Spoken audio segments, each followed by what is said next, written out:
Muy buenos días a todos y a todas. Estamos en un encuentro de clase de sociología, particularmente lo que subyace a la unidad 2 y la temática que vamos a ver hoy es el surgimiento de la burguesía con la caída del feudalismo. Vamos a hablar del mundo feudal y, cómo surge la burguesía, vamos a ver lo que es el proceso de secularización. Pero antes de eso, decía que me digan si pudieron avanzar con la lectura, si pueden leer algo, si pudieron ver el cuadro que les pasé ayer. Sí, sí, yo pude mirar el cuadro, lo leí. Bien, ¿alguien más? Hola Matías, sí, yo pude escuchar los videos que subió la profe, Ujú. y el de introducción, el de la unidad 2, bueno, y estuve haciendo algunos apuntes. Perfecto. Ustedes al principio de la unidad van a encontrar como una guía de preguntas para la unidad, sobre todo para el capítulo de Zorrilla. Después le vamos a subir algunas guías de actividades orientativas de no que tengan que entregar sobre hechos sociales y sobre Marx. Eh, a ver, esas guías son orientativas para que ustedes les quede una estructura de los conceptos centrales de la unidad, ¿sí? Pero no es obligatorio que lo hagan, sino es recomendable. Un segundo. Así que bueno, un segundo. Ahí vamos a compartir pantalla, así ya damos inicio.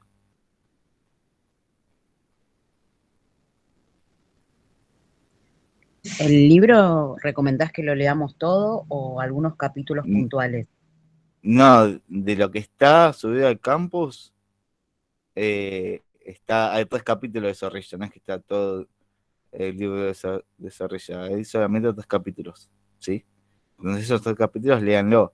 Después tienen un capítulo de las reglas del método sociológico de Middleton, que es el capítulo que habla puntualmente del hecho social, y después tienen un texto que seleccionamos de Totonio Santos, que habla de conciencia de clases, que es un autor que interpreta a Marx y que es muy claro. Entonces, bueno, tratamos de elegirle eh, lo más sencillo. Sabemos que Zorrilla es rebuscado, que tiene un vocabulario técnico muy específico, pero es un autor que explica muchísimo muy bien todo este proceso del surgimiento de sociología, ¿sí? Nosotros en la unidad 1, antes de empezar con la unidad 2 propiamente dicha, en la unidad 1 vimos la mirada sociológica, cómo se construye esa mirada que es construida socialmente y que lleva a la construcción de la subjetividad. Entonces, ¿cómo se construye un sujeto?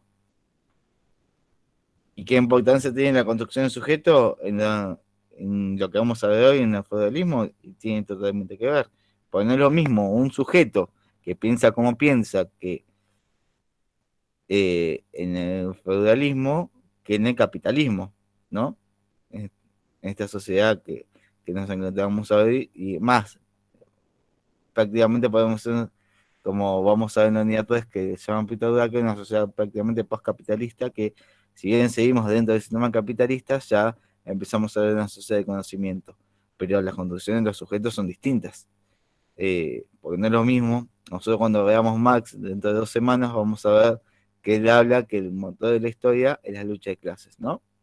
Bueno, y esa lucha de clases, él las divide en dos relaciones antagónicas, que,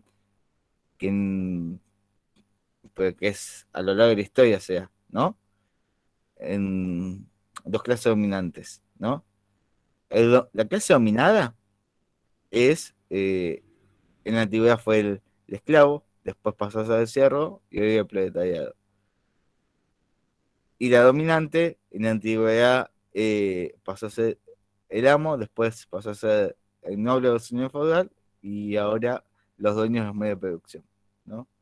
Entonces, no es lo mismo quien pertenecía a una clase socialmente determinada, económicamente baja, en el feudalismo que en la actualidad.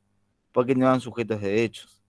Y además, como no eran sujetos de derechos, también era otra relación económica que la vamos a ver en la clase que viene, cuando veamos la revolución industrial, que surge un nuevo concepto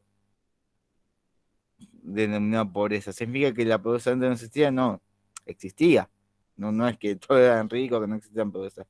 Pero como noción, como término, no existía, vos no sabías que eras pobre porque no tenías la necesidad de satisfacer las necesidades básicas elementales. Sí lo vas a tener a partir de el surgimiento del capitalismo, porque empiezan la construcción de las fábricas y todo ese proceso de industrialización que se da, hace que, bueno, la gente migre del campo de la ciudad.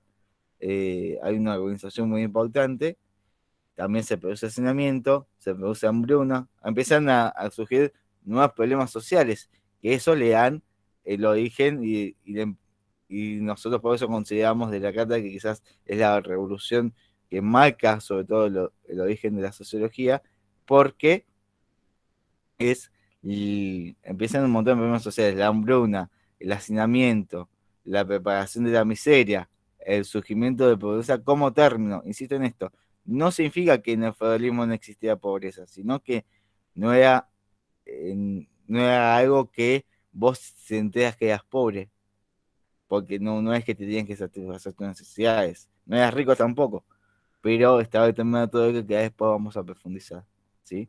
Pero a lo que voy es que la construcción del sujeto eh, en el feudalismo es totalmente distinta a la actualidad. Mismo cuando veamos en la unidad 4 las relaciones de poder.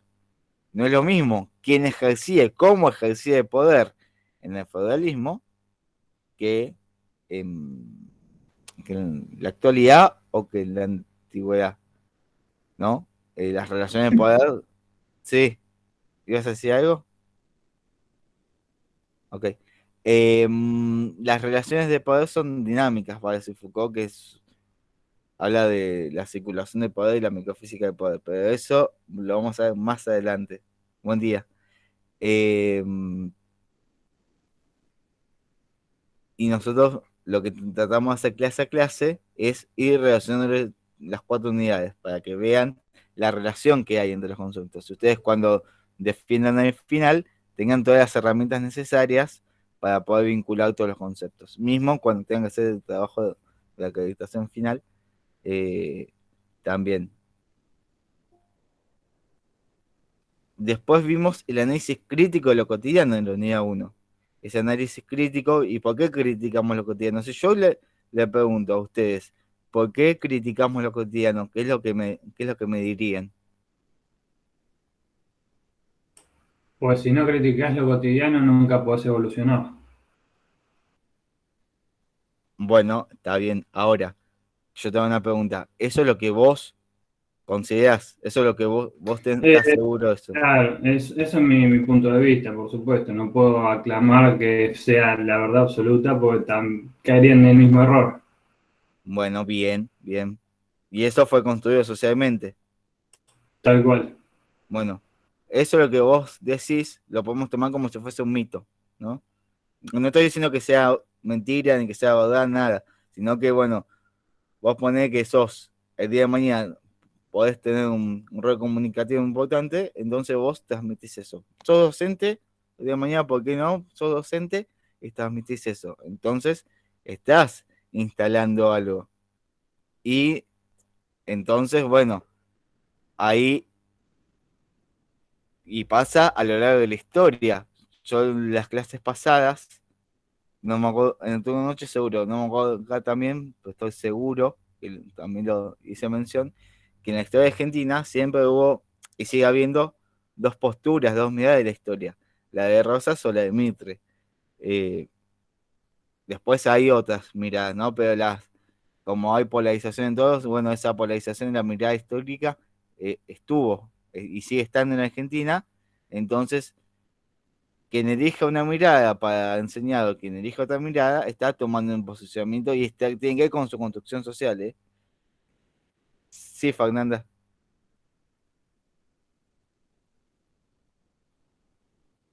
Bueno, ahí Con adelante. respecto a eso que estás hablando, hay una parte que dice que la mirada de la historia escrita es de los que ganan o de los que tienen el poder, ¿no?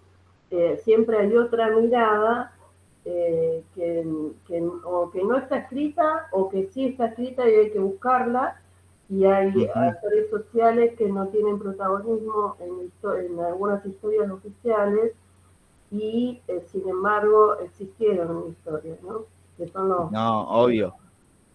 A ver, eso que decís está bastante acertado porque, y tiene que ver con lo que nosotros les enseñamos y les transmitimos en la unidad 1 y vamos a profundizar en la unidad 4, que tiene que ver con la relación de discurso, poder y verdad. Quien maneja el poder, quien ejerce el poder, crea discursos de verdad.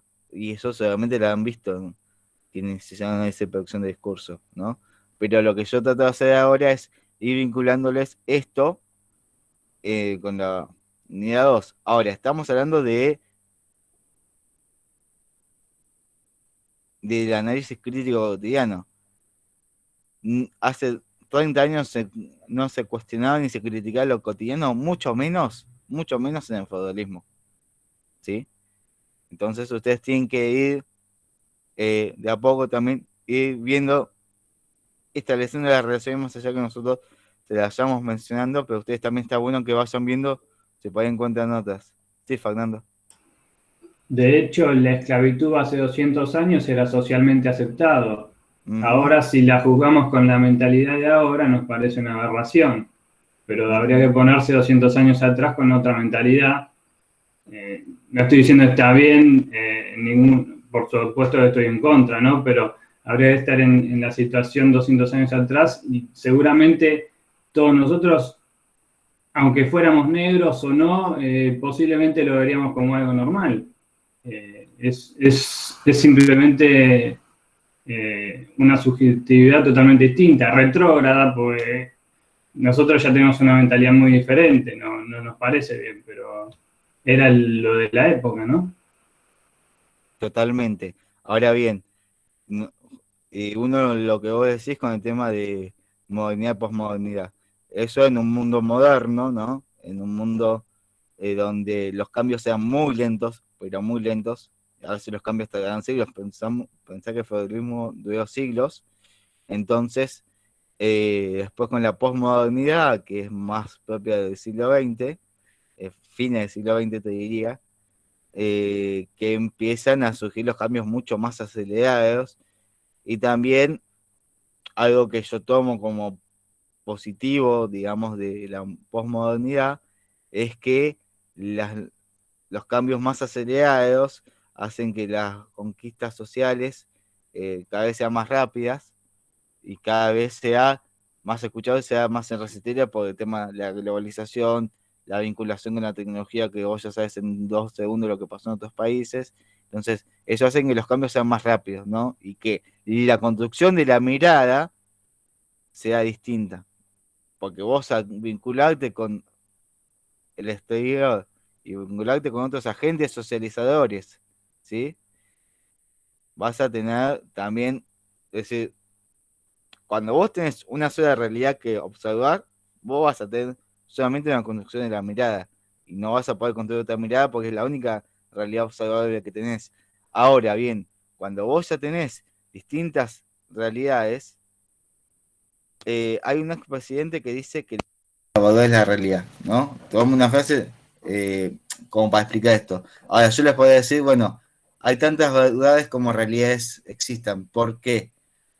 Porque la realidad que vos entiendas es según lo que vos construyas, ¿sí? Lo que vos consideres que es la realidad. Pues la realidad para vos puede no ser la realidad para mí. ¿Se entiende? Perfecto. Sí, sí.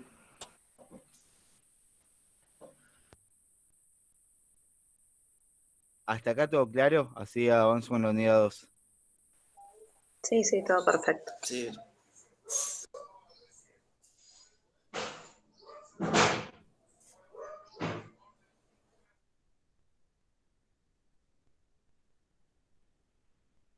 ¿Se viene ahí o necesitan que le hagan un poco más el cuadro?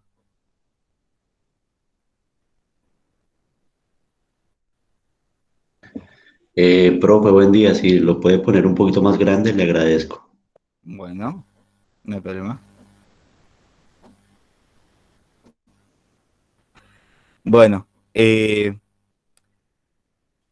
y antes de mostrarle este cuadro, primero quiero avanzar con otras cosas. Acá, ahora sí. Nosotros en la unidad 2 vamos a ver lo que es el proceso de secularización, la revolución industrial, la revolución francesa y la revolución norteamericana, que esas tres revoluciones las vamos a ver la clase que viene. Ahí te leo, María. Y después en la última clase, la unidad 2 vamos a ver hecho social y clase social, ¿no? Vamos a ver a Durkheim y a Marx.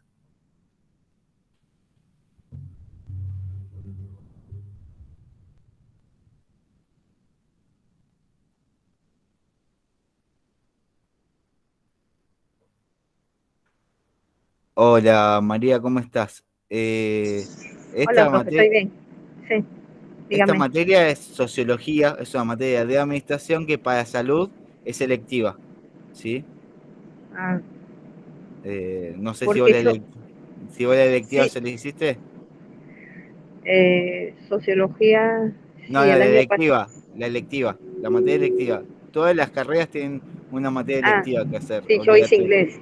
Inglés No, hice. eso no es Ah, selectiva. sociología. Es, Ah, sí, porque yo estoy en un grupo de WhatsApp de Sociología 2 y yo no sé si es la misma de ahora, la que estamos ahora no, hablando. esta no es sociología 2, esta es sociología de administración electiva para las Ah, demás carreras. para todas las carreras, que es Claro, importante, si ¿no? vos no Sí. tenés la electiva, no hay Ah, ningún problema en que la hagas. no, no, está bien. Pero yo quería saber si hay algún grupo de esta materia o no. Sí, sí, Ah, después me pueden unir ahí las chicas al grupo, entonces, porque no estoy en el grupo de la... y nos pasás tu número por acá, después te agregamos. Sí, ahí paso mi número. Bueno, Perfecto. bueno, muchas gracias. No, por favor. Bueno, volviendo al tema, les decía que vamos a ver lo que es el proceso de secularización, las revoluciones que dan origen a la sociología, el concepto de hecho social desarrollado con Durkheim y también vamos a hablar de anomia y el concepto de clase social, ¿sí?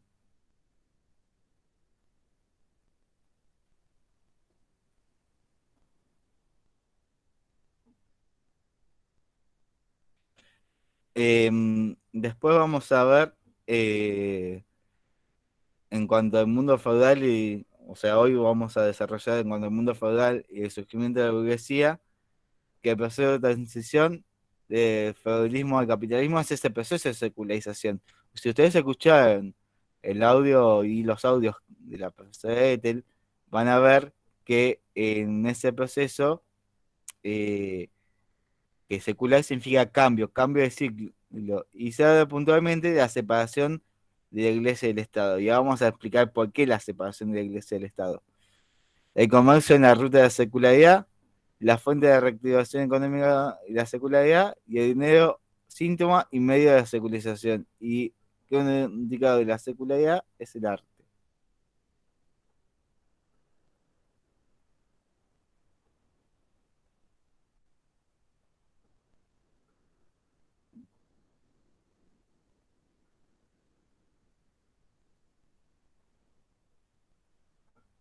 ¿Se entiende hasta acá? Sí, sí. Perfecto.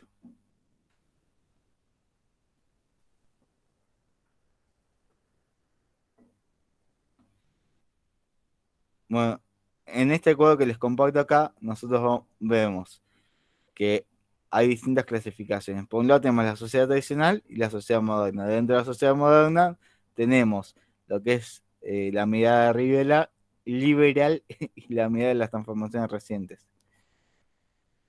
En cuanto a la economía, después vamos a tener clasificaciones. En cuanto a la economía, la organización, bueno, se me fue, la organización social, tipo de estatus, estratificación social y tipo de autoridad de control.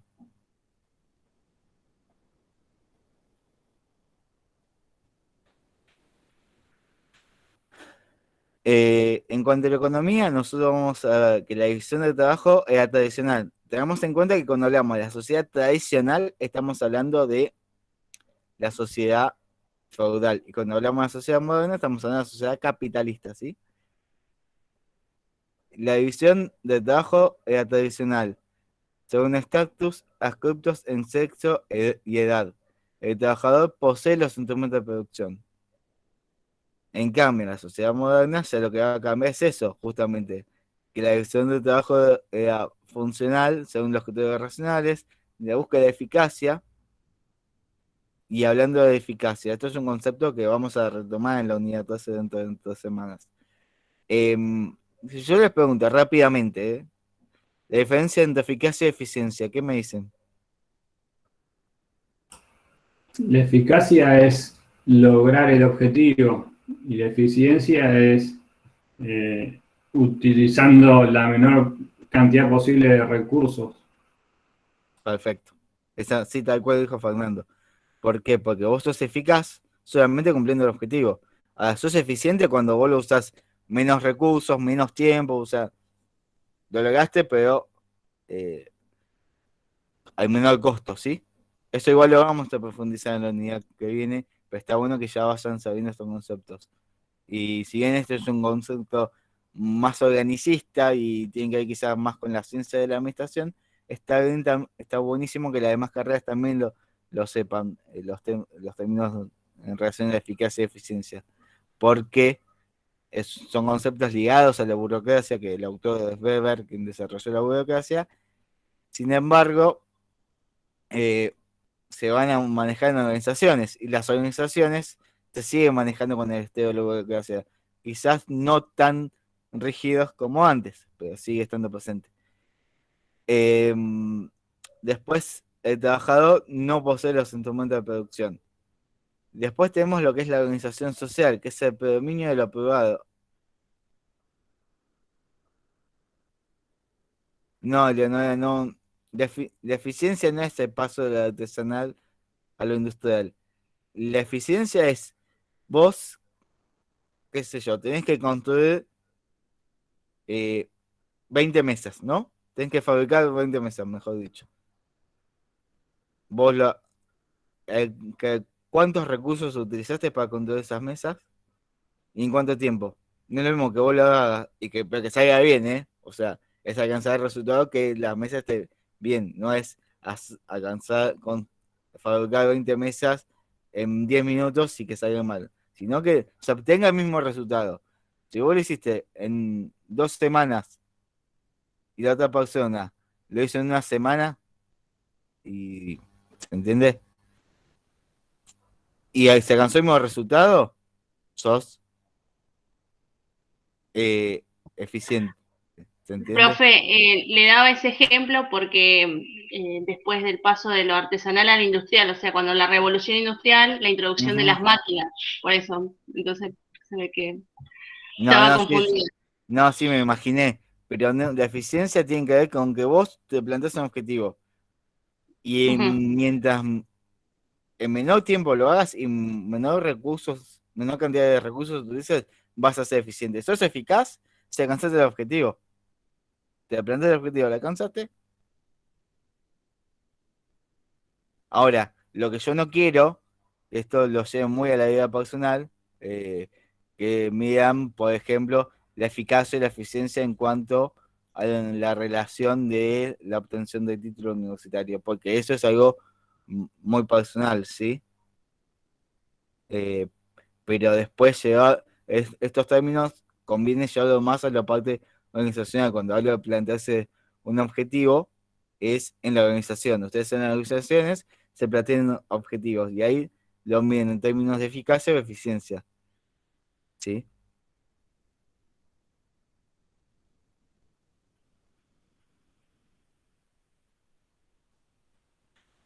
Después tenemos en cuanto a la organización social, el predominio de lo privado, que está dividido por grupo, o sea, la división es la misma, no más que en la sociedad feudal o en la sociedad tradicional predomina lo privado y acá predomina lo primario. ¿Pero por qué? ¿Qué empieza a cambiar en este proceso de secularización, este proceso de transición del feudalismo al capitalismo? ¿Qué es lo que cambia radicalmente? Una visión. Y yo les hablé hace un rato de la separación de la Iglesia y del Estado. Y esa separación de la Iglesia y del Estado tiene que ver con quién. Yo le pregunto, ¿quién ejercía el poder? ¿Quién tenía el poder en el feudalismo? ¿Ustedes qué me dirían rápidamente? La iglesia. La iglesia. Bien. ¿Y quién más? Y los reyes. Bien. Y quién los más? feudales, ¿no? Muy bien. Había una tríada de poder que concentraba y estaba unificado, digamos, un triángulo de poder que en la cúspide estaba el monarca, porque era el monarca totalitario, pero la iglesia tenía gran poder también, y la nobleza también, los señores feudales también, ¿se entiende? Pero el rey era un monarca totalitario, se denominaba, porque era de origen divino, era nombrado por Dios, Dios lo elegía, ¿no? Eso es lo que estaba construido socialmente, ¿no? Y culturalmente. Entonces, con la caída del feudalismo empieza a caerse esa visión teocéntrica que la profesora Neruda explica bien. Una visión teocéntrica, que significa que la mirada está puesta en Dios. A partir de la caída del feudalismo, la mirada empieza a estar puesta en el hombre, ¿sí? Y esa visión antropocéntrica es lo que da también el origen a las ciencias sociales. Entonces, ese origen a las ciencias sociales hace que surge la necesidad de que se cree una ciencia que Comte después la va a denominar sociología. ¿Pero por qué una ciencia social? Porque se empiezan a vislumbrar los problemas sociales, que seguramente ya eran existentes, pero con como les decía, con el tema de la revolución industrial, las revoluciones pusieron sobre la mesa todos los problemas sociales que ya había y que cada vez se concentraron, porque cuando vos tenés una ciudad poblada con 100.000 habitantes, empieza a haber 500.000, a modo de ejemplo, no que son datos certeros, pero ya decís, y ya te cambia radicalmente, ¿se entiende? Entonces, Sí. entonces empiezan a surgir nuevos problemas sociales.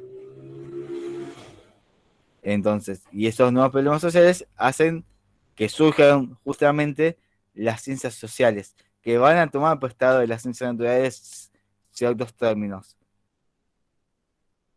Después tenemos los tipos de estatus, que son según castas, estamentos definidos por sexo, parentesco y edad. Y en la sociedad moderna, o sea, en esta sociedad capitalista, van a estar definidos por la clase social, la ocupación, la pertenencia a grupos secundarios, los clubes recreativos, grupos ideológicos, grupos de intereses. Creo que en esta comisión hablábamos que hace unos 15 años atrás, más o menos, un poquito menos, pero más aproximadamente, estaba lo que eran las tribus, los floggers, los emo, no sé, no me acuerdo, y eso que es de mi época de adolescente. Pero había como decir, uy, pero ¿y yo qué grupo social pertenezco? Es como que te tenías que sentir identificado de ese grupo social. Entonces, vos tenías que tener ese estatus. Si nosotros hablamos de rol y estatus, exactamente, ahí voy a eso, Fernanda.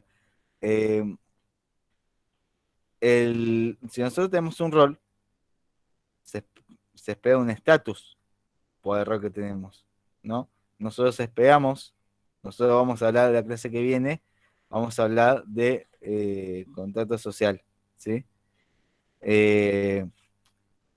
Y se los voy a profundizar ahora, porque no quiero que se malinterprete de la clase que viene algo que les voy a explicar.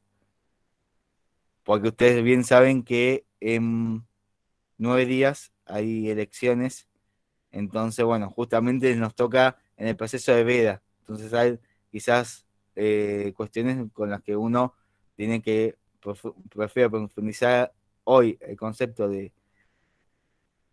contrato social para que no se malinterprete. Rousseau es quien habla de contrato social. Y es ese contrato social que nosotros tenemos con nuestros representantes, ¿sí?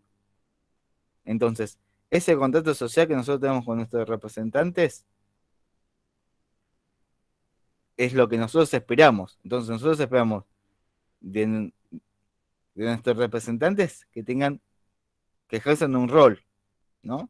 Y no, acá no voy a nombrar a nadie, ni este gobierno, ni el anterior, ni el que venga, para que no se malinterprete lo que quiero explicar. Nosotros esperamos que ejerzan un rol de una determinada manera, porque nosotros les confiamos nuestro voto, ¿no? Entonces ellos, hay un contrato, por eso es un contrato social, es un contrato tácito que es entre el pueblo y la gobernanza que se hace en los democráticos. Nosotros en esta oportunidad nos íbamos a elegir legisladores y legisladoras a nivel nacional, provincial y local. ¿Sí? Bueno, y eso es un contrato social. Ahora después vamos a profundizar justamente con un power que por estos motivos la semana que viene prefiero no dárselo, sino anticipárselo esta semana, ¿sí? ¿Se entiende, no? A lo que voy. Sí, perfecto. Después, y acá, creo que Fernanda había dicho,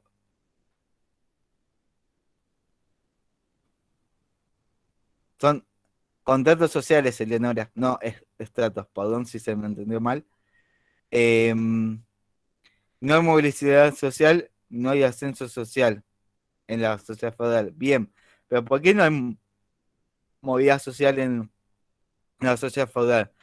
Porque no estaba la construcción de un sujeto necesitado de derechos, ¿sí? No estaba esa construcción de sujeto.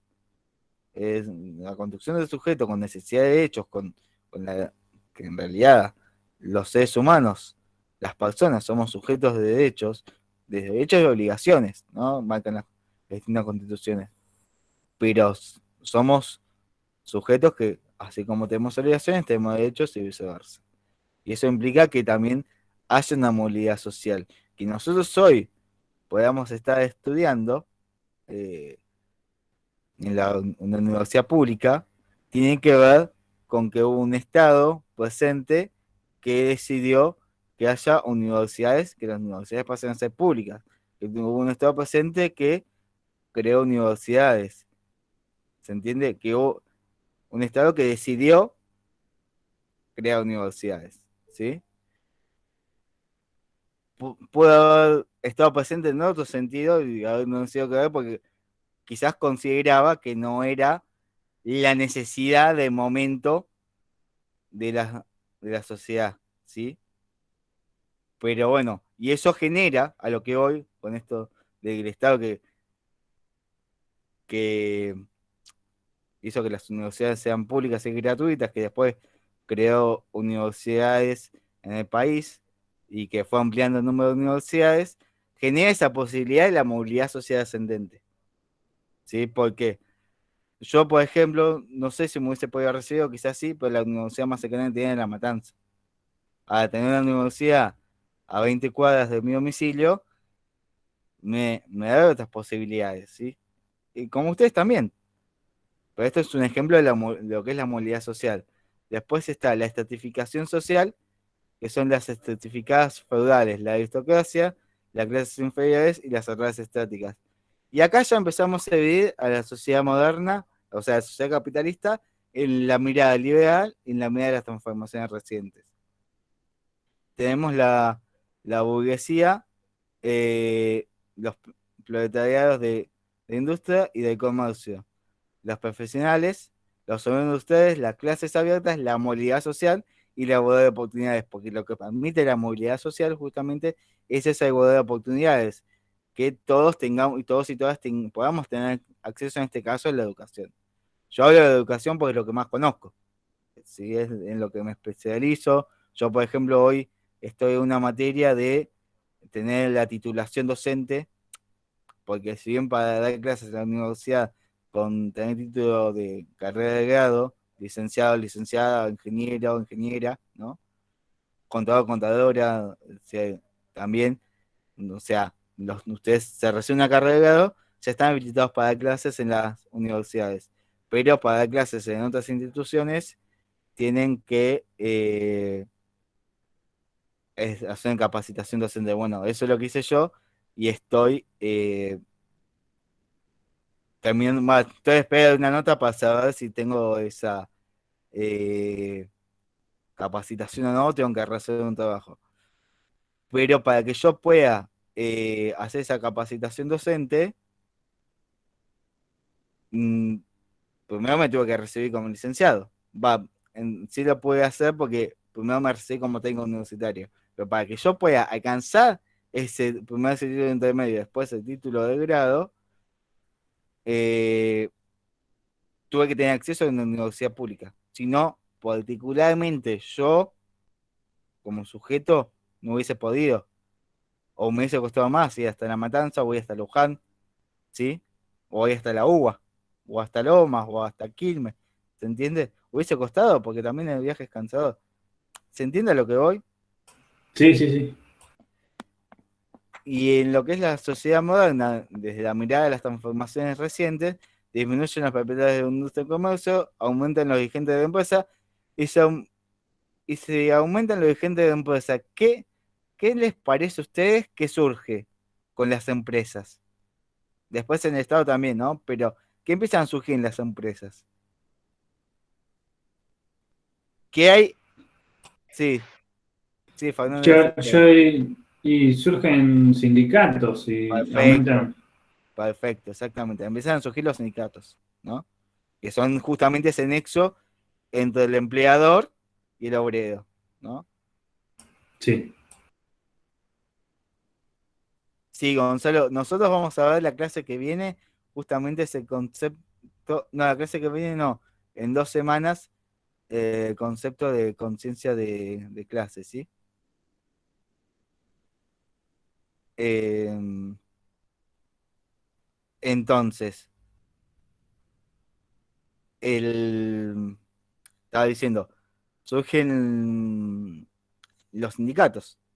Entonces, los sindicatos, también esa construcción de los sindicatos, eh, demanda de una necesidad en la sociedad. No sé si ustedes vieron las, la película de la Patagonia alrededor de donde leyeron el libro, algo que pasó en el gobierno de Irigoyen la, en el segundo gobierno de Irigoyen, no, en el primer gobierno de Irigoyen, en el 1818. Entonces, donde ahí justamente había organizaciones socialistas y anarquistas y sindicatos, también la Semana Trágica, también, eh, donde mostraban que, bueno, buscaban conquista de derechos, y ahí se ve el rol importante de los sindicatos, que después más adelante se va, a lo largo del tiempo, cada vez va a tomar más preponderancia, no solo en Argentina, sino en el mundo, la figura del sindicalista, ¿no? Pero son cosas que van surgiendo a partir de que empieza a cambiar la concepción del Estado, porque el sindicato no existía en el feudalismo. No iba a existir nunca un sindicato en el feudalismo, no iba a haber alguien que sea el nexo entre la monarquía y el siervo, entre el señor feudal y el siervo. Eso evidencié.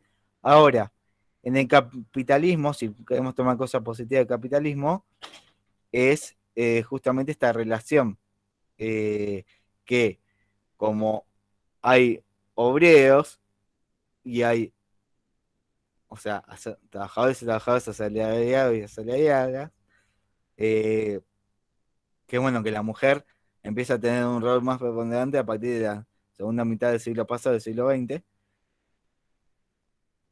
En realidad, no un rol más preponderante, sino un rol reconocido a partir de la segunda mitad del siglo XX, porque si hablamos de la historia argentina, podemos hablar de Juan Arturo, podemos hablar de un montón de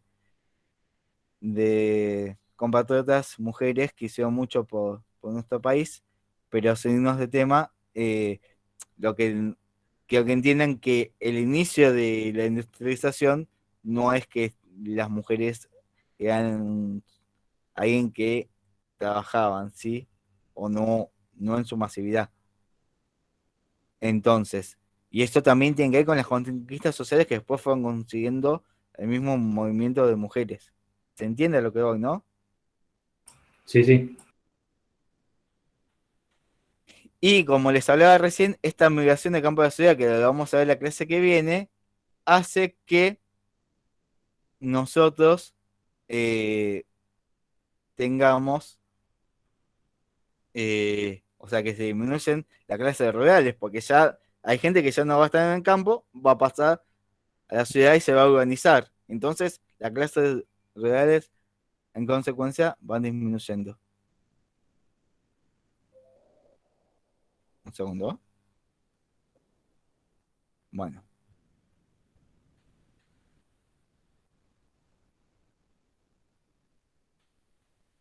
Bueno,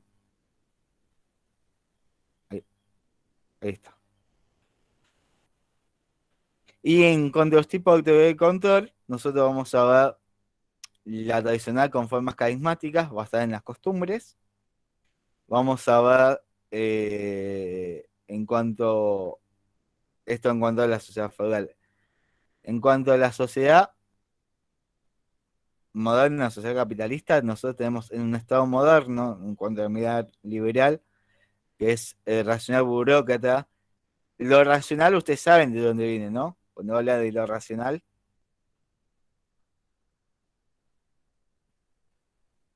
Hola. El uso de la razón. Correcto, muy bien. Y después también, y esto está muy ligado a la burocracia, porque nosotros vamos, cuando veamos en 3 semanas, cuando empezamos con la unidad 3, que va a ser un concepto más, los conceptos sociológicos aplicados a las organizaciones, vamos a ver que el autor dice que para ser racional hay que ser eficiente, ¿no?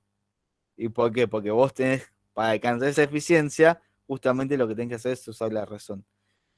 Y en cuanto a la medida de las transformaciones recientes, vamos a ver que aparecen la sociedad modificada en formas carismáticas, ¿no?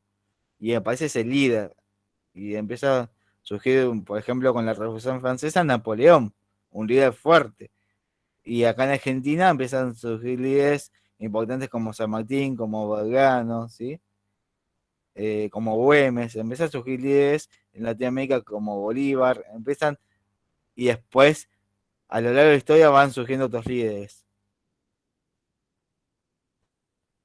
¿Se entiende, no? Lo que quiero decir, porque con esta nueva forma de Estado, el surgimiento de un conductor, de un líder ahí que conduzca a los pueblos, es más necesario. Claro, nosotros vamos a ver que en la unidad 3 que hay 3 tipos de denominaciones que menciona Weber: la tradicional, la racional legal y la carismática. Yo, sin definir los tipos de denominación, pero mencionándoselos y con lo que vimos hasta ahora, si yo le digo carismática, racional legal y tradicional, ¿cuál ustedes consideran que es más de la sociedad feudal y cuál es más de la sociedad capitalista?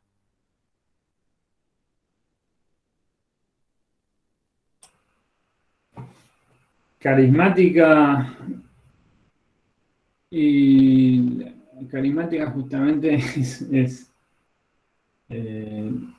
no sé, la verdad que yo cuando pienso en carismático pienso en un líder que te guía, pero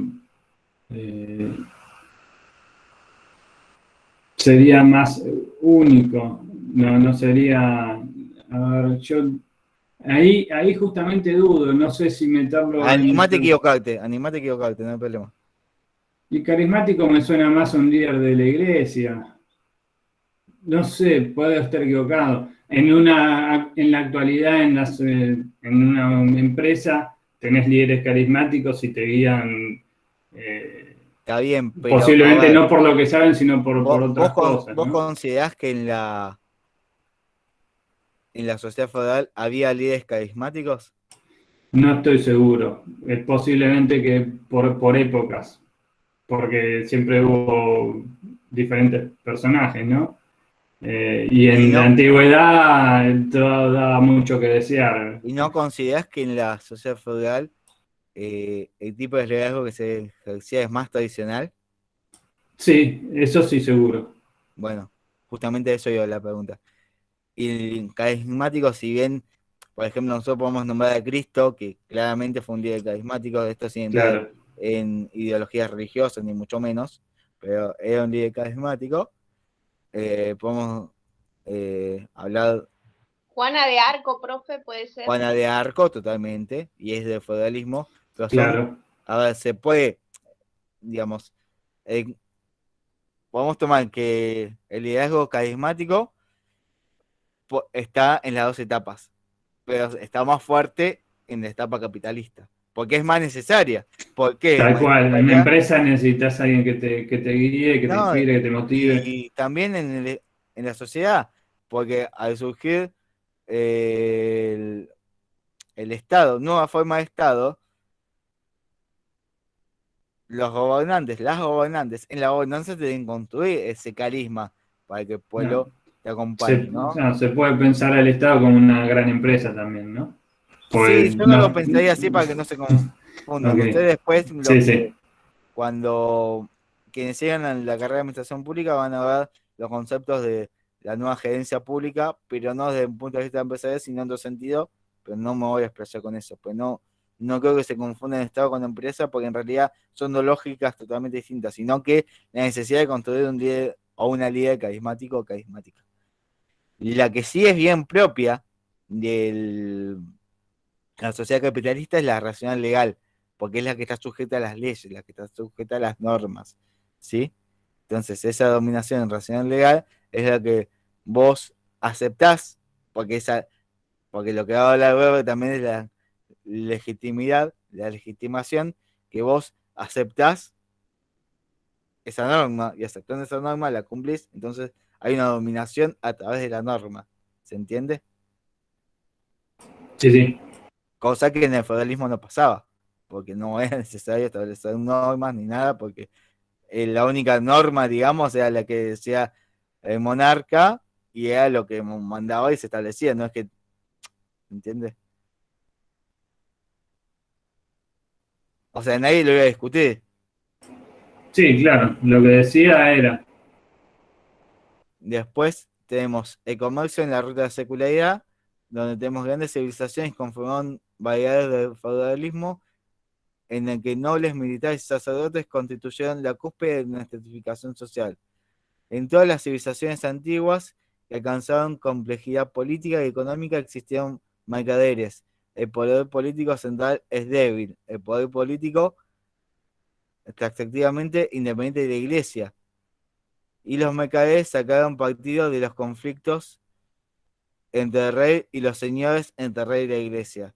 A ver, y ustedes, anímense y, perdón, Fer, pero quiero que participe más gente también. Y Ok, anímense a ok. equivocarse. ¿Eh? Ustedes, a simple vista, con, en relación con cómo dice la ruta de secularidad, ¿qué es lo que se les viene? ¿O qué dudas les surge o qué opiniones se les vienen a la mente? Este es el espacio para equivocarse, así que anímense. Para equivocarse también para acertar, ¿eh? No significa que vayan a equivocarse.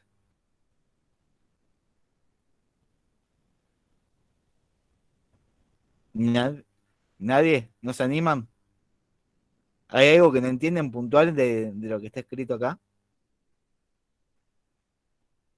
Necesito que me digan porque para poder avanzar, porque si ustedes les explico algo, si no me dicen qué es lo que no entienden y yo sigo avanzando, después cuando avance a clases es complicado volver porque no le voy a poder dedicar al mismo tiempo que le puedo dedicar hoy. ¿Se entiende?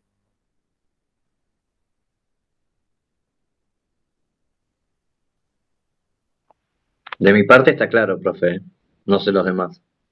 Bueno, Sí, sí. Yo también. bueno, Sí, y llevamos bien. perfecto. Bueno, me quedo más tranquilo entonces. Igual nos quedamos un poco en esta parte de el comercio en la ruta de la secularidad. Eh, yo les mencionaba hace un rato, y cuando escuchen o se escuchan y vuelvan a escuchar el audio de la profesora, van a ver que esta tríada de poder, esta concentración de poder en esos tres, en esa relación de poder dinámica que puede nombrar Foucault, pero que estaba concentrada en el rey, pero también la iglesia y la nobleza tenían gran incidencia, ¿sí? Pero eran ellos quienes manejaban, por ejemplo, Francia, nosotros vamos a ver la clase que viene de la Revolución Francesa. En Francia pasa de esa monarquía totalitaria a una monarquía constitucional, una monarquía parlamentaria. Esa monarquía parlamentaria le quita un montón de poder al rey. Y ahí es donde empiezan a surgir nuevas formas de Estado. ¿Se entiende? Esas nuevas formas de Estado que empiezan a surgir tienen que ver con los cambios que se van produciendo en la sociedad. Entonces, surgen el Estado de la monarquía constitucional, el Estado republicano. Por eso también vamos a ver la clase que viene de la Revolución Norteamericana, donde el Estado, o sea, nosotros como nación argentina, nuestra constitución, si se fijan, está basada en una parte en la constitución norteamericana que ideó Hamilton en Estados Unidos y acá la tomó Mariano Fragueiro, y la parte de la constitución francesa. Y tiene que ver con la visión del Estado que tenían quienes idearon cada constitución, ¿no? Pero para eso tuvo que haber cambios en la sociedad. Para que acá exista la Revolución de Mayo, tuvo que existir la Revolución Francesa. Y tuvo que existir, entonces cayó el poder en el Reino de España, se creó esa relación de poder, entonces empezó a haber otra realidad acá. Si bien llegaba más distinto, no es como la globalización que se da en 5 minutos, si el día de mañana derrocan al rey de España, nosotros nos enteramos enseguida, que ahí tardó un tiempo más. Pero a lo que voy, y les vinculo los conceptos para que vayan entendiendo cómo era la comunicación, cómo eran los cambios, que los cambios antes eran mucho más lentos, que para ellos los cambios eran rápidos, quizás. Y para nosotros, quizás algo que tarda una semana en modificarse nos parece lento. A veces hacemos un trámite y nos tarda una semana de demora, que quizás es rápido, porque hay que ver la demanda que tienen en el sector para hacer trámites, pero a nosotros nos parece que es re lento. Uf, ¿tanto van a tardar? O quizás de un día para otro, tanto. Pero eso tiene que ver con cómo estamos construidos socialmente como sujetos. Lo que nosotros queremos explicar en la cátedra es que la construcción del sujeto va a cambiar. Distintas sería solamente la sociedad, sí, quienes tuvieron al frente de las luchas sociales en el feudalismo, o sea, en el fin del feudalismo hubiesen tenido las mismas posibilidades que quizás se tiene ahora. Pero para que nosotros tengamos esas posibilidades, tuvieron que pasar distintos sucesos en la historia. ¿Sí? ¿Se entiende? Y acá no estoy justificando ningún suceso, sino estoy tratando de explicar que las cosas, los cambios cada vez son más acelerados, pero porque fueron pasando sucesos en el mundo y por los avances tecnológicos, claramente, ¿no? Entonces, Sí, sí. va cayendo esa relación de poder, ese poder que tiene el monarca va disminuyendo. En algunas naciones, como en Francia, va a seguir existiendo la monarquía, o en Holanda, por ejemplo, la monarquía pero parlamentaria. Distinto es el caso de Italia, que directamente es un estado parlamentario. No es que tenga monarca ni nada, es un estado parlamentario hoy. ¿Sí? Ustedes no sé si se acuerdan del caso de Berlusconi, que él que lo derrocó el Parlamento. Era el primer ministro, porque en los estados parlamentarios, o en los estados que tienen monarquía parlamentaria, el jefe, la jefa de Estado es el primer ministro y la primera ministra, que cumplen el rol, tienen el rol prácticamente y las funciones de cualquier presidente de cualquier país republicano, ¿no? Pero en los países con monarquía parlamentaria o parlamentario, el poder central reside en el Parlamento. O sea, la fuerza de poder la tiene el Parlamento. O sea, quien gobierna en sí es el Parlamento. ¿Se entiende? Acá nosotros vamos a ver la clase que viene, vamos a ver a Montesquieu, que habla del espíritu de las leyes y a través de ese escrito del espíritu de las leyes va a hablar de la división de los poderes. de esa división de poderes que tienen que estar concatenada, donde está el poder legislativo, el ejecutivo y el judicial. Por ejemplo, hoy se llama una actualidad. El presidente manda una propuesta de ley al Congreso. El Congreso aprueba esa ley, la modifica, o en su total la modifica y parte, o la aprueba en su totalidad tal cual fue propuesta por el Poder Ejecutivo. Bien. Y después, el Ejecutivo tiene tantos días para vetarlo, no, lógicamente se la propusieron ellos, se la propuso el Ejecutivo, no la va a vetar. Ahora, puede ser que salga mismo de la oposición de la Cámara de Diputados o de la Cámara de Senadores, salga una propuesta de la legislatura.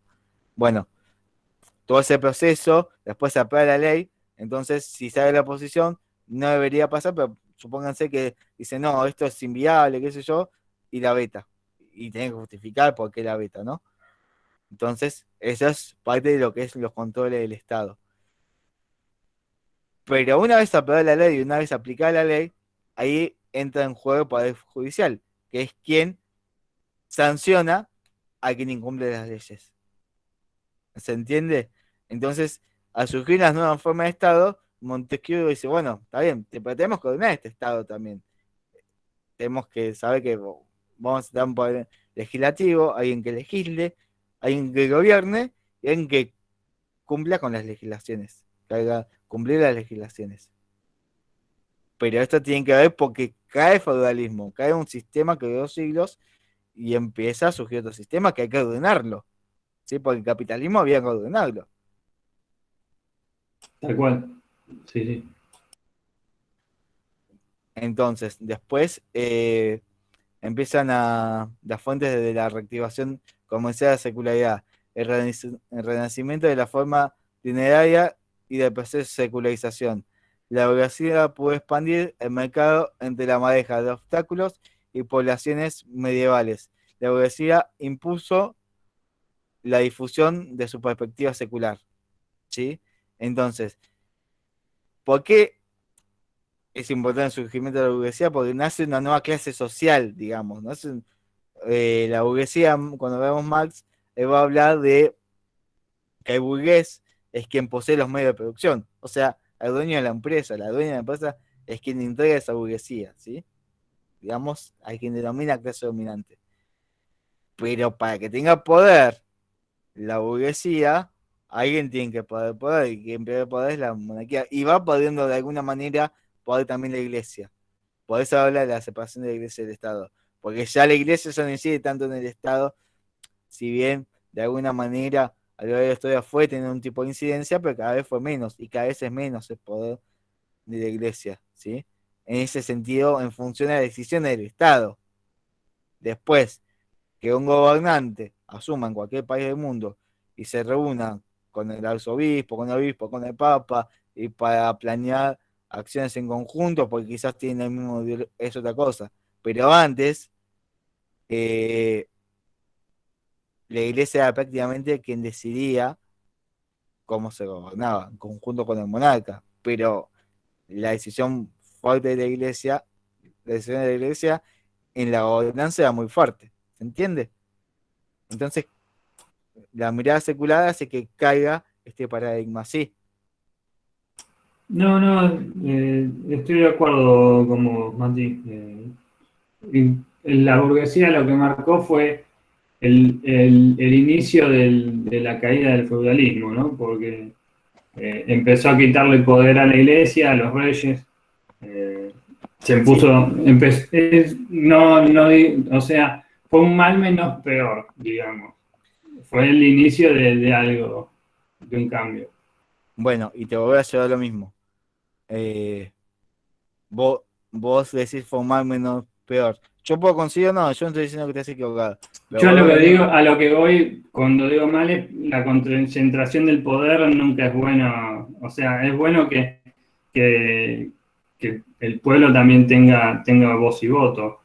A eso voy. Ahora, en esa época era imposible, pues ya venían con una mentalidad totalmente diferente, venían de una mentalidad No, totalmente. Yo no estoy cuestionando lo que vos estás afirmando. Al contrario, lo que yo planteo es que justamente esta construcción que vos tenés como un sujeto, porque lo que yo quiero es ir relacionarle todo con todas las unidades, ¿no? A medida que vamos avanzando. Y eso vamos a hacer en la cátedra. Esa construcción que ustedes tienen como sujeto, de esta mirada que tiene Fernando, que podemos conseguir o no, pero tiene que ver con nuestra construcción social. Y que, como hoy bien decía, y antes por ahí no se pensaba que es necesario que, porque antes se pensaba que por ahí estaba bien, que la iglesia tenía el poder, si era todo divino y era todo, ¿sí? No se cuestionaba y no se animaba a cuestionarse. Lo mismo pasa. Hay un autor, un historiador argentino, Arturo Jaureche, que habla de medio pelo de la sociedad argentina, ¿no? Que las clases sociales económicamente más bajas, las más humildes, empiezan a adquirir derechos, empiezan a pensar que tienen una posición económica más alta, ¿no? Y quizás así en la clase media o media baja, pero empiezan a pensar como clase alta, entonces después empiezan a actuar como esa gente. Y esto tiene que ver con un concepto que vamos a ver que mencionaba ahí, creo que Fernando. No sé si Fernando Barrios o fue Gabriel, porque a veces veo tantos chats que hablan de la conciencia social. Bueno, alguien habló de la conciencia social, pero no me acuerdo quién. Somos varios Fernando, me parece. No, dijo que hoy no fue.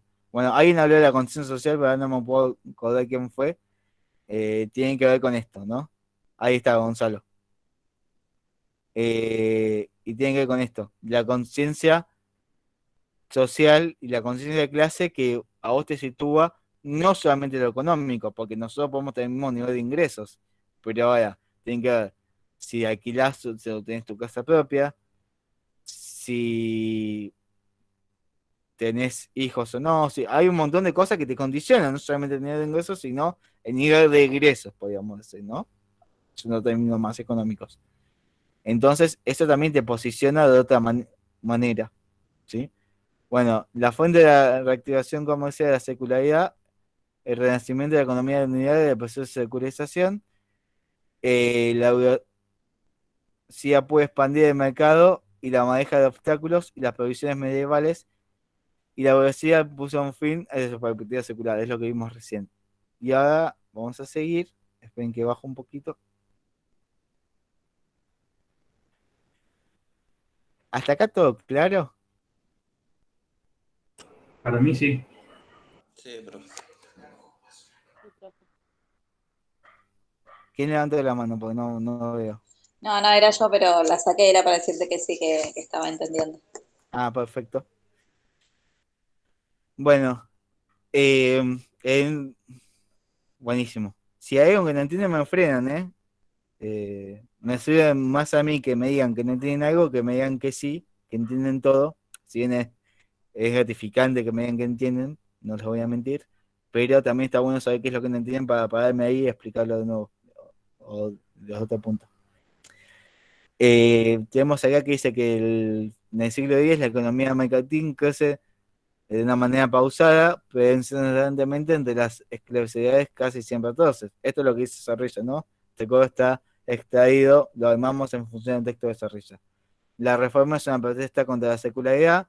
El vehículo de estos cambios es la cosmovisión del dinero. El dinero no reemplaza los criterios que operan en la acción social. El dinero es únicamente un indicador de un tipo de economía. La generalización del dinero es una conquista más grandiosa de la especie humana. La economía dineraria y la existencia del mercado expansivo y el tradicionalismo conservador.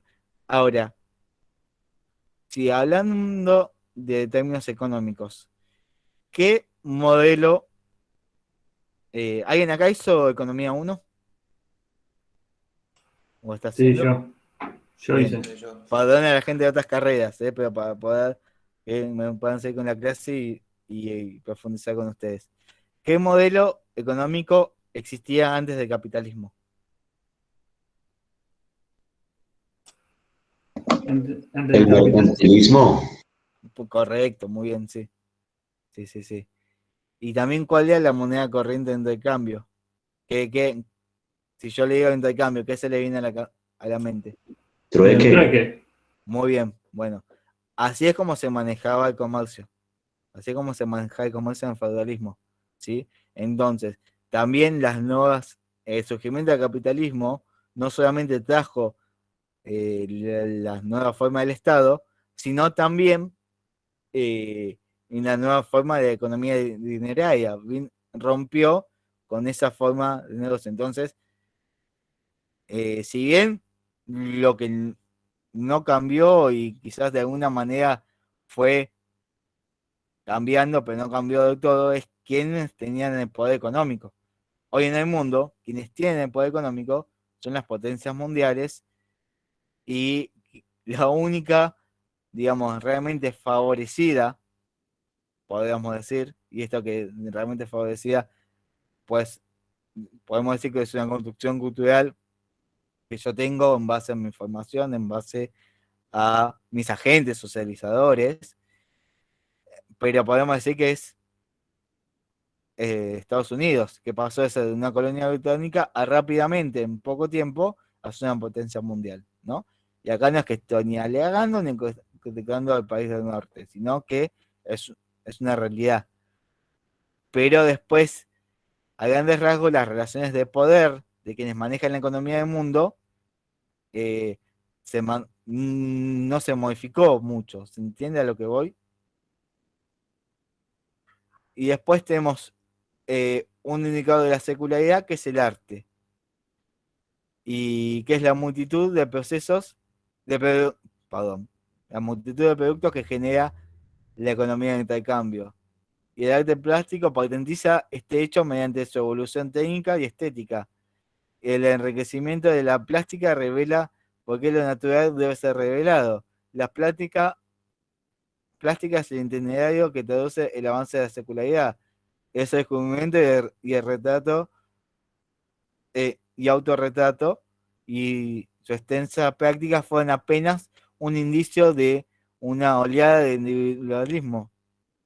Ahora bien, si yo les pregunto por qué sería importante el arte, ¿ustedes qué me dicen rápidamente? ¿Por qué consideran que para el autor es importante el arte en esa etapa feudal? Y también hoy a lo largo. ¿Y por qué nosotros no solamente elegimos ese texto, sino que también tomamos a explicar el arte? Como una forma de expresión. Bien. ¿Alguien más? Tal cual. Y tal cual, porque muchas veces estaba reprimida la expresión, o sea, muchas veces no podías pensar de diferente manera de la sociedad porque ya te perseguían, te quemaban en la hoguera o cualquier cosa. Era muy importante en ese sentido.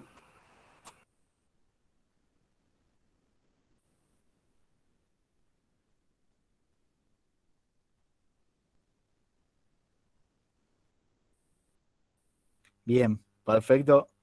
Y muy bien todo lo que aportaron hasta aquí. Sí, a ver, justamente es por eso, porque el arte lo que refleja es la expresión humana, la expresión, y después también esa construcción de sujeto, ¿no? Lo que vos expreses, sea a través del arte o a través de otra forma, expresa tu forma de ver el mundo, tu forma de ver la realidad, y cómo te construiste socialmente, ¿sí? Entonces, esa construcción del sujeto implica también la necesidad de mucha gente de expresar a través del arte. Por ejemplo, nosotros podemos hablar de la época de los 70, de ese espíritu setentista, donde en la época de la dictadura, muchos artistas reflejaron su forma de pensar a través de la música, ¿no? Después podemos hablar de los escritores, podemos hablar de quienes pintan, ¿no? Esto ya de la actualidad, pero ahí era más que nada, sobre todo, las pinturas y eso, ¿no? Entonces, por eso es importante el arte, porque refleja, como bien ustedes mencionaron, la forma de expresión humana.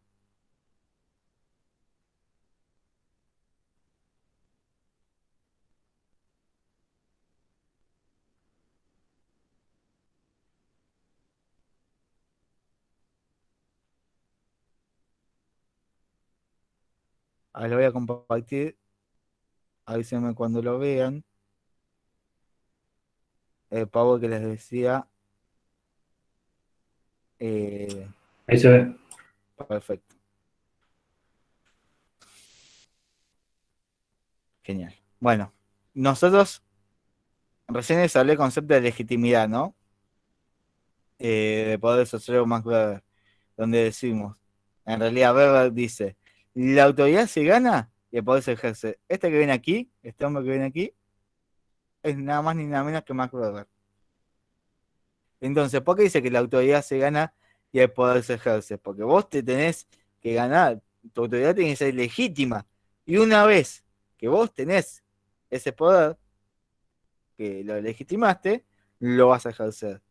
Entonces, y acá vienen conceptos que nosotros queremos a ustedes, nosotros le decimos clase a clase que queremos formarlos sujetos con pensamiento crítico, ¿sí? No solamente sepan el conocimiento técnico, sino que tengan un conocimiento social y que sean nuestra idea de formar estudiantes comprometidos también con la sociedad. Y para eso le tenemos que dar las herramientas, porque no podemos solamente idealizarlo, sino también tenemos que llevarlo a cabo. Entonces nosotros tenemos que dar las herramientas y también mencionar autores como Rousseau y profundizar en ideas de Weber también, ¿no? Donde la política es un proyecto de gobierno, ¿no? Este triángulo de poder, podemos decir, también, la política es un proyecto de gobierno. La gobernabilidad es la construcción de poder. Vos para gobernar tenés que construir poder constantemente. Y si quieren, podemos cambiar gobernar por conducir organizaciones, ¿no? Entonces la política Tal cual. es ese proyecto de que vos, esa planificación que vos tenés para conducir la organización. La gobernabilidad de la organización es esa construcción de poder. Y que después te lleva una capacidad de gestión, una capacidad técnica, que vos tenés que tener esa capacidad de gestionar. Entonces, si esa propuesta de acción se genera, o sea, el proyecto de gobierno, ¿no? Se genera una posibilidad de acción que es una calidad de acción. ¿Ven cómo está todo relacionado? ¿Y ustedes vieron alguna vez el concepto? Yo entiendo que las demás carreras quizás no. Pero el concepto de pirámide de Kelsen, ¿saben lo que es la pirámide de Kelsen? No. Bueno, la pirámide, ustedes tienen un orden poblacional de las leyes, ¿no? ¿Qué es la ley magna que está por encima de todas las leyes? La Constitución. Muy bien. Y por consiguiente está casi al mismo rango, nada está ni igual ni por encima de la Constitución, son los tratados internacionales aprobados por el Congreso, ¿no? Entonces tienen rango constitucional, pero siguen estando por debajo de la Constitución. Después están las leyes nacionales, los decretos y resoluciones presidenciales, ¿no? Lo mismo con la provincia. Las, eh, las leyes provinciales y los decretos de la gobernación. Y por último, yendo a los municipios emiten ordenanzas, ¿sí? Ah, sí, esta pirámide la vimos en problemática. Puede ser, porque Sí, se ven sí. varias materias, pero no sabía si la habían visto o no. Sí, solamente cuando hayan visto la parte de legislación ambiental, les ha dado la doctora Lara, supongo. Pero, ¿cómo no? ¿Cómo no? La pirámide, vamos de vuelta. A ver, seguime, Melanie. Eh, ¿Qué consideras vos que está primero? ¿Qué está por encima de todo? Hablen, ¿eh? O sea, a mí me gusta bien la Constitución, pero a mí me gusta también que participen así como hacen distintos compañeros y compañeras a través del micrófono. Si no pueden por una cuestión organizativa o algo, no hay problema. Ah, no hay problema. Adelante. Bueno, después la Constitución. ¿Qué es lo que sigue?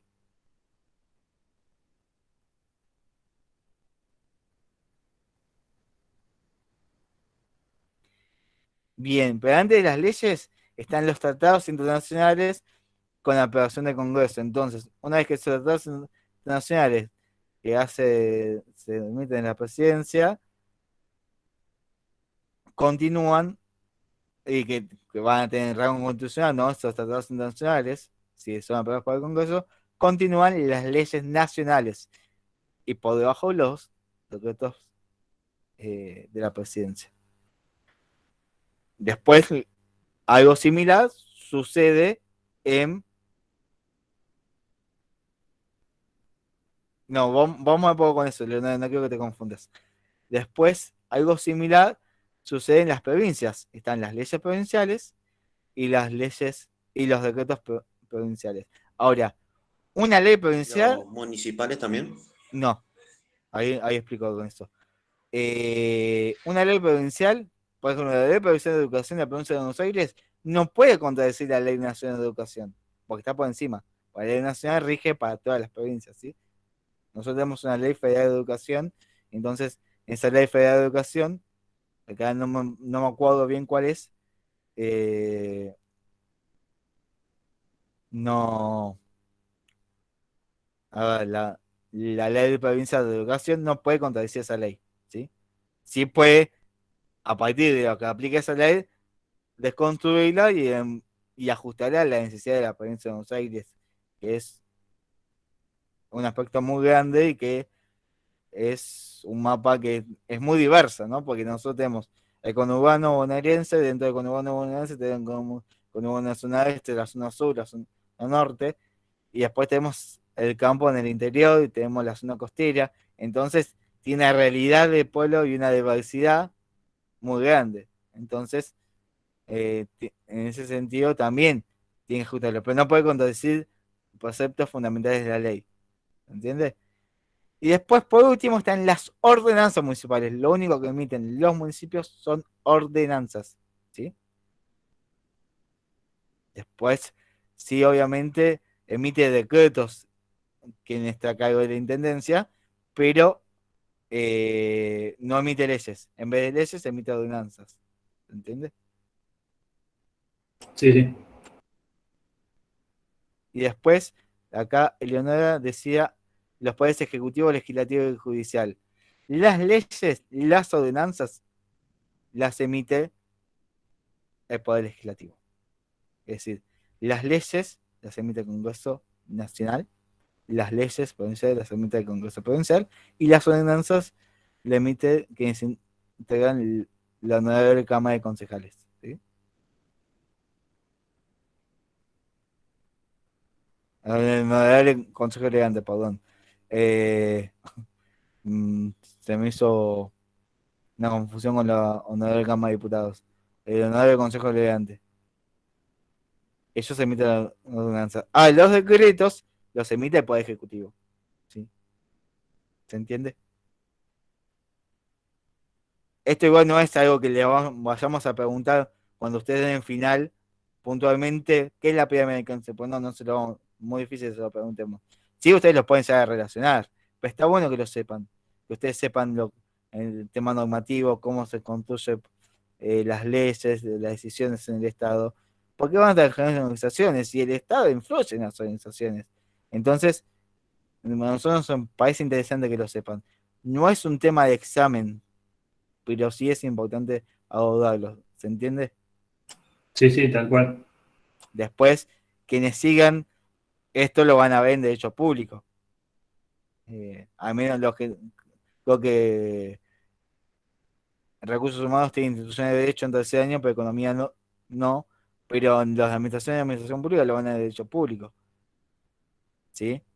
Y lo van a ver en una materia que se llama administración pública. O sea, esto lo van a volver a ver. Mucho más profundizado de lo que yo les doy. Lo que nosotros queremos dar es una noción de la importancia de la pirámide de Kelsen, ¿sí? Bueno, y eso que les mencionaba es la representatividad.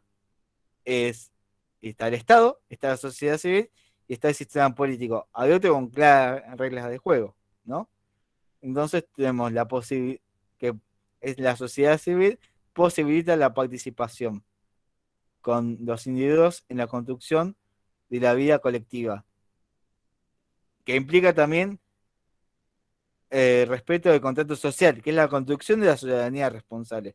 Entonces, eso que nosotros queremos hacer como docentes de la cátedra, queremos construir ciudadanos responsables y ciudadanas responsables con pensamiento crítico. Y el Estado lo que hace es dar garantía a los derechos fundamentales de los individuos. Ahora bien, ¿qué puntualmente planteaba Rousseau? Ahí se diagando un poquito para que se vea un poco mejor. No, me parece que no fue mucho.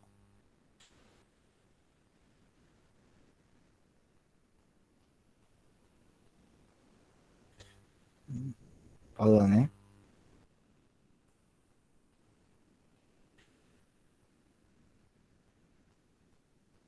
No, creo que así está bien. Bueno, se los leo porque si no lo llegan a leer. Jean-Jacques Rousseau es uno de los autores que surgen con el quiebre feudalismo, con el surgimiento del capitalismo, con el surgimiento de la sociología, que hablan de encontrar una forma de asociación capaz de defender y proteger con toda forma de fuerza común las personas y los bienes de cada uno de los asociados, pero de modo tal que cada uno de estos, en unión con todos, solo obedezca a sí mismo y quede tan libre como antes. Ese es el problema fundamental cuya solución se encuentra en el contrato social. Entonces, ¿qué les queremos decir con todo esto? Que el contrato social es ni más ni menos ese contrato social que nosotros tenemos con quienes representan al pueblo argentino. ¿Sí? El artículo 22 de la Constitución Nacional refleja este contrato social, que dice que el pueblo no delibera ni gobierna, sino a través de sus representantes. Entonces, esto está estableciendo el contrato social en un contrato normativo, ¿no? Que es la Constitución, que todos debemos cumplirla, ¿no?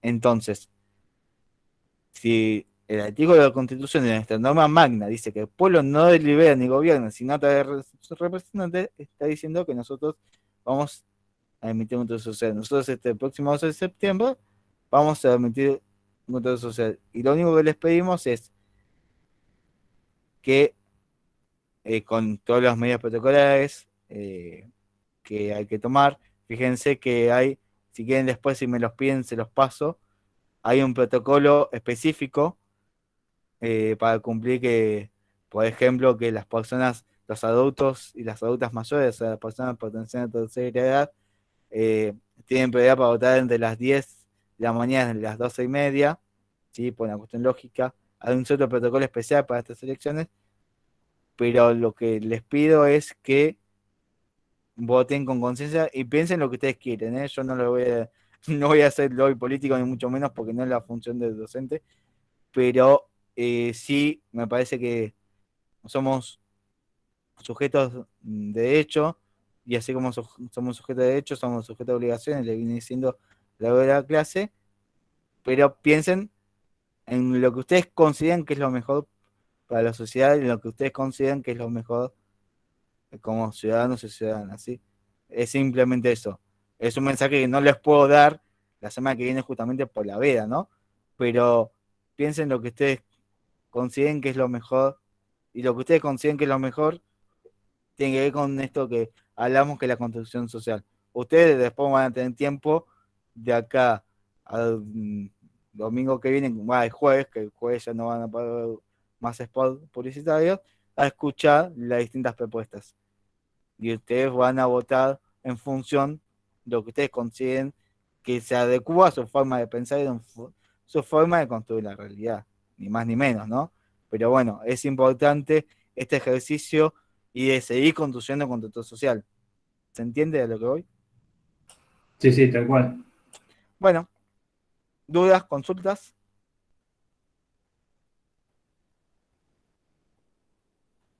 Si no hay más dudas ni consultas, finalizamos la clase acá.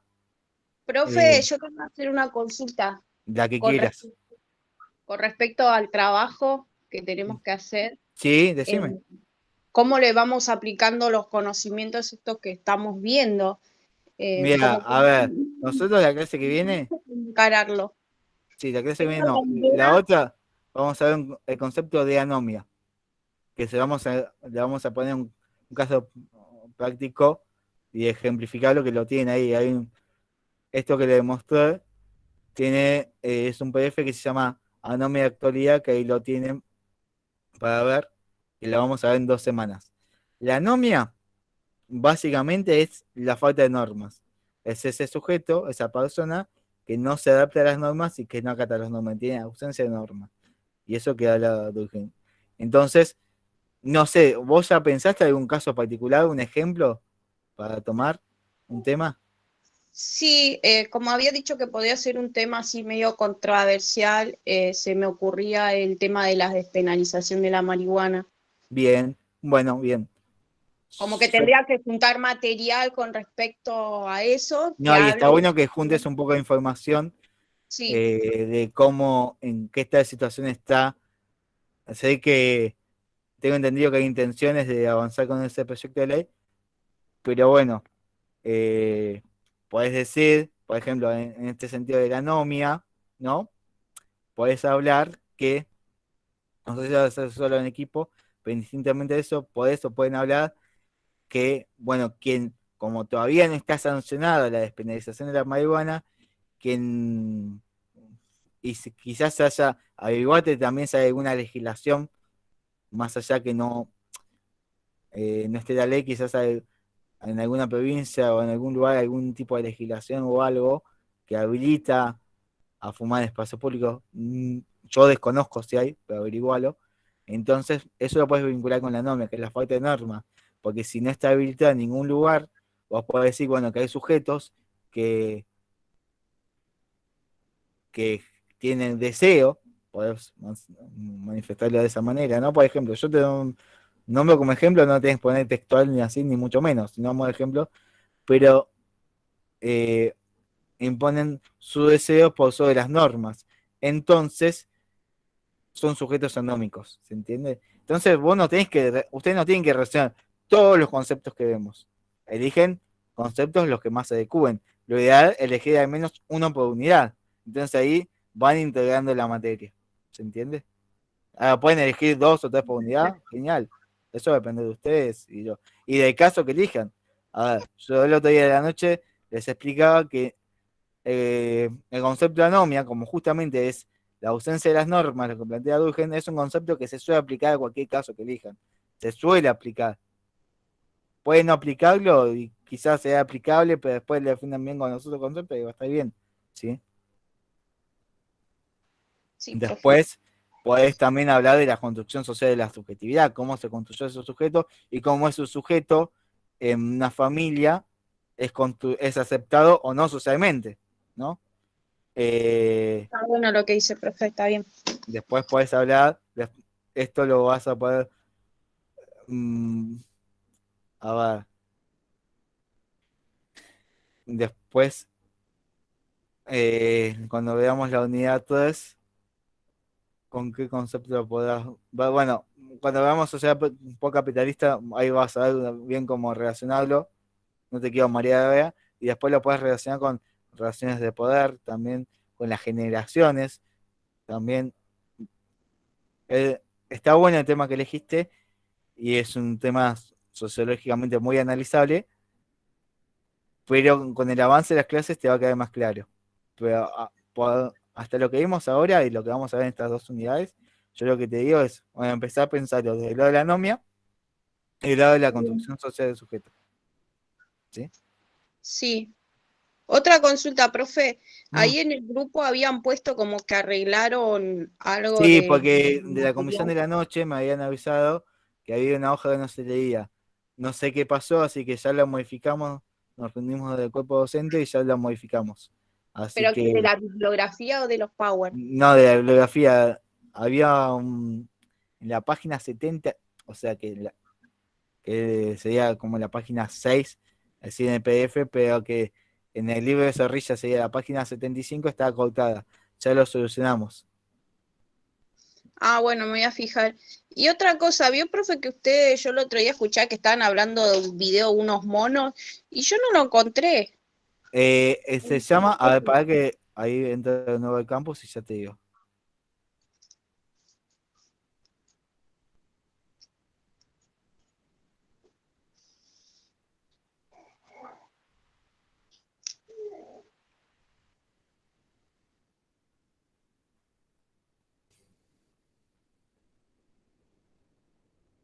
Ya te digo, pero si no me equivoco, se llama construcción, cultura organizacional.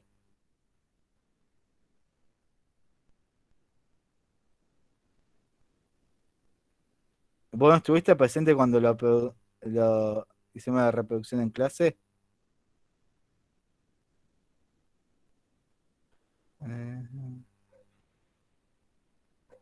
Sí, cultura organizacional. Entonces el campus se llama cultura organizacional. Igual ahora cuando termine la clase lo paso al grupo. Bueno, profe, gracias. No, por favor. Porque el que pasaron fue ese de María José. ¿Ese Sí. es o es otro? No, ese es de la construcción de la subjetividad. El otro es cómo se forma la cultura organizacional. Ajá, ahí ya la anoté. ¿Está en la unidad 2? En la unidad 1. En la unidad 1. Bueno, me voy a fijar. Está bien, profe, gracias.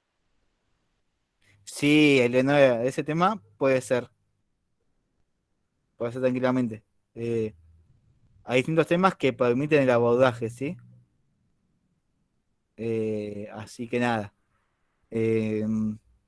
Sigan, avancen y vayan pensándolo. Desde qué punto abordarlo, porque a ver, no piensen que un tema que eligió Leonora o otro tema que... Sí, ahí vamos con el tema del final. Otro tema que eligen otros compañeros,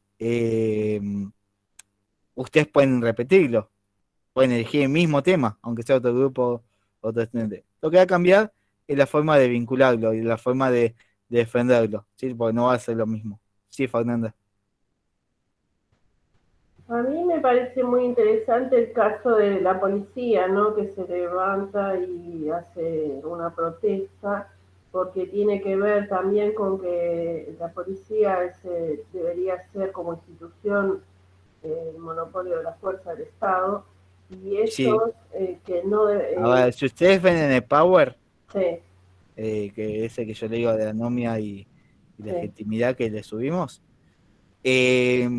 justamente nosotros tomamos ese caso de cuando la policía hizo protestas en legítimos reclamos salariales, porque nadie dice que no eran legítimos, pero no en las formas La que forma, corresponden. la forma. ¿Sí? Podés tomar ese ejemplo que está ahí, Sí. pueden tomar ese Sí, ejemplo porque y entran analizarlo. en contradicción con bueno, las funciones que tiene el Estado y como Exactamente. institución del Estado.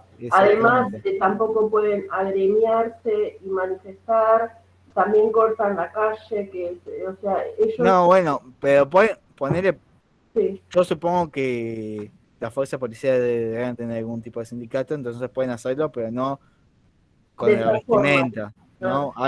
Pero hay un análisis interesante que puedes hacer, y sí. El uso de las armas también, exhibiendo el uniforme y todo ese tema de comunicación también, ¿no? Sí, sí, claramente. Bueno, ¿qué? Y la característica que más llamó la atención, por lo menos a mí, que transgrede muchas cosas y muchas normas que son institucionales, o sea, las Exactamente, formas por eso es un caso para analizarlo muy fuerte desde la anomia y vas a tener un montón de elementos para analizarlo. Aparte hay muchos casos que en los reclamos uno entendía que la policía o las fuerzas la hacía puertas para adentro, como acuartelados o haciendo alguna forma de lucha, digamos, por algún reclamo que puede ser legítimo, pero adentro de la institución, no salir afuera y, o sea, transgreden, me parece, muchas cosas. Perfecto.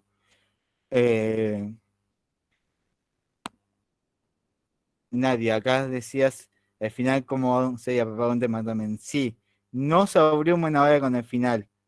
Al final va a ser oral, van a preparar un tema. Nosotros la idea es al cierre de cada cuatrimestre hacemos una clase de cierre, hablamos un poco sobre el final, y después si tenemos tiempo haremos un taller de acompañamiento en lo posible de 2 encuentros, en el cual le vamos a pedir que se anoten, y naturalmente lo hacemos los sábados a la tarde, que es donde podemos congeniar los horarios de las 2 comisiones, turno noche, turno mañana, y estudiantes que llevan finales de comisiones anteriores, ¿no? Y ahí les explicamos más detenidamente, más detalladamente, pero así es preparar un tema y vincularlo. Por eso el trabajo también les va a servir después para preparar el final, ¿sí? Ahora bien, yo quiero aclarar algo, el final es individual, el trabajo ustedes lo pueden hacer en grupal, pero después el final sí va a ser individual, ¿sí? Y pueden defender el trabajo, poner 4 integrantes de un grupo y pueden los 4 integrantes defender el trabajo, sí, pueden. Lo que pasa, como el final es individual, cada uno va a tener su nota individual en el final, en la regularización, para los estudiantes va a ser lo mismo.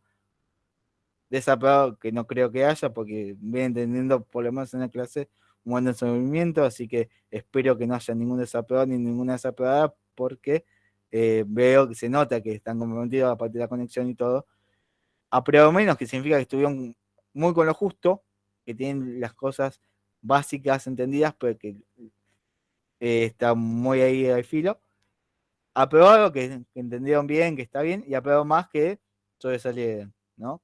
Eso hace la misma nota para los 4 integrantes. Ahora, el día que haya en final, por más que los y las 4 integrantes del equipo hayan elegido defender el trabajo, bueno, que pueden elegir o no defender el trabajo, no es que en el final tienen que defender el trabajo sí o sí, pero la defensa va a ser individual en el final y la nota va a ser individual, ¿entiendes?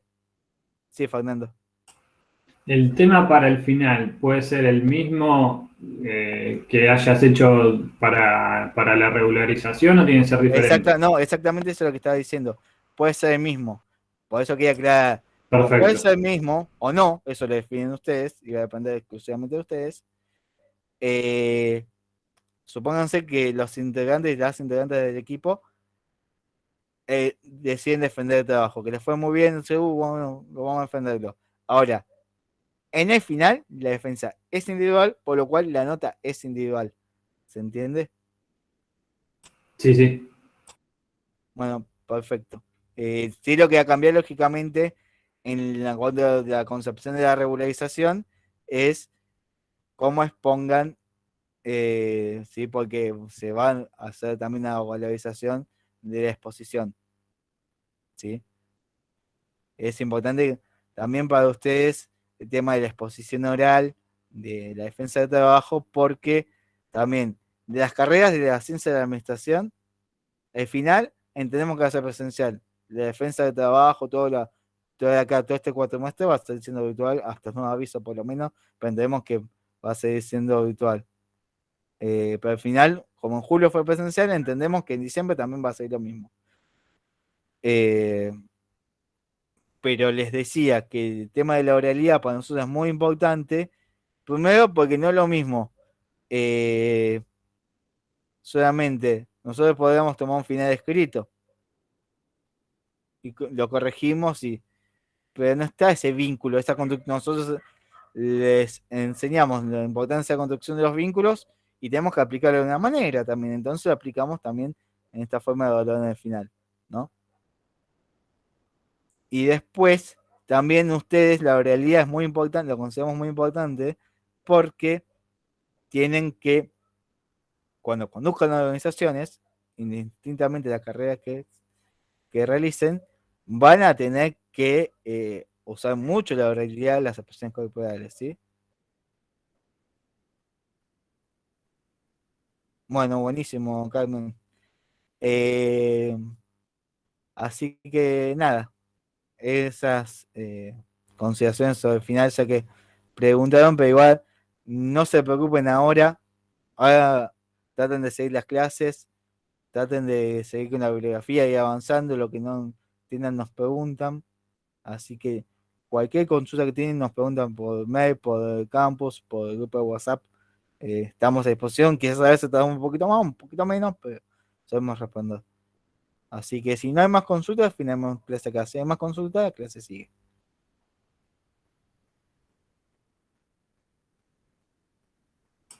Ok, gracias, Mati. No, de Gracias. nada. Hasta el viernes. Hasta el viernes. Hasta el viernes, entonces. Nos vemos. Gracias.